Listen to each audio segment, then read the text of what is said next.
Hello সুপ্রিয় দর্শক, সবাইকে আসসালামু আলাইকুম। আর সাহিত্য টিভিতে সবাইকে স্বাগতম। আজকে কবিতা পড়ব জীবনানন্দ দাশের অন্ধকার। সবাই পাশেই থাকবেন। ধন্যবাদ সবাইকে।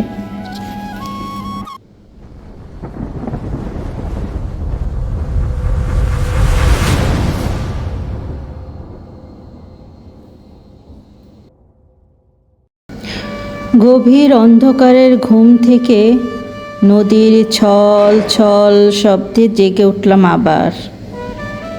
তাকিয়ে দেখলাম পাণ্ডুর চাঁদ বৈতরণীর থেকে তার অর্ধেক ছায়া গুটিয়ে নিয়েছে যেন কৃত্রিম আশার দিকে।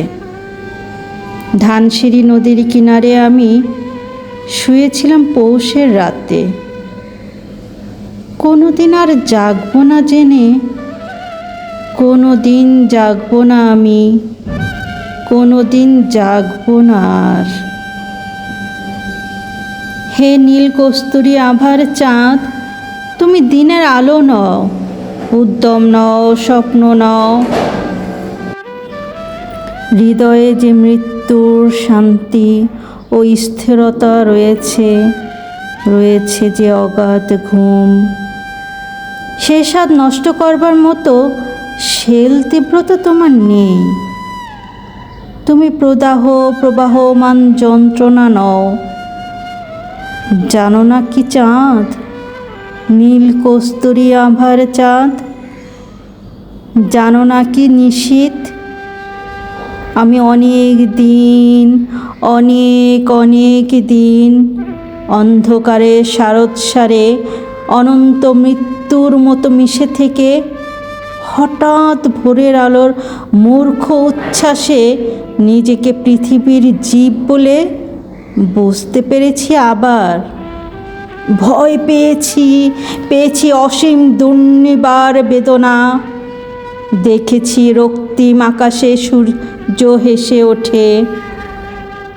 মানসিক সৈনিক সেজে পৃথিবীর মুখোমুখি দাঁড়াবার জন্য আমাকে নির্দেশ দিয়েছে।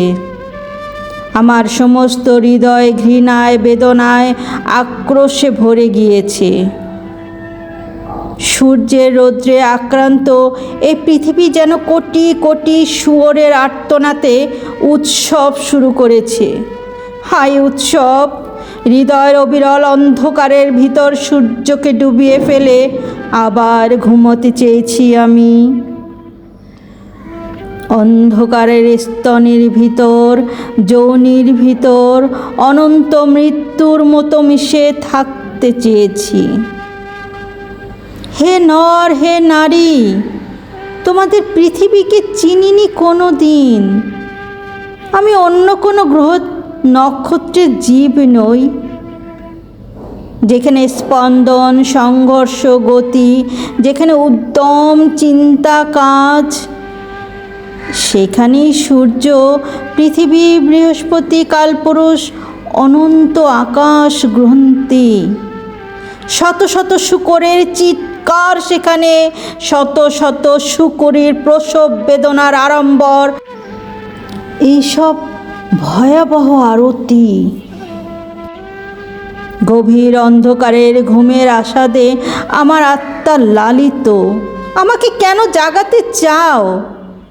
হে সময় গ্রন্থি, হে সূর্য, হে বাগ্নিশীতের কোকিল, হে স্মৃতি, হে হিম হাওয়া, আমাকে জাগাতে চাও কেন?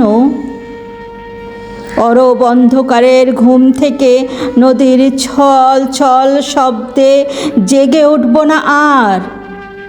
তাকিলে দেখব না নির্জন বিমস্র চাঁদ বৈতরণীর থেকে অর্ধেক ছায়া গুটিয়ে নিয়েছে কৃত্রিম আশার দিকে।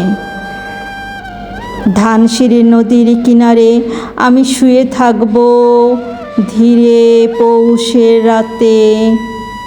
কোনো দিন জাগবো না জেনে, কোনো দিন জাগবো না আমি, কোনো দিন আর।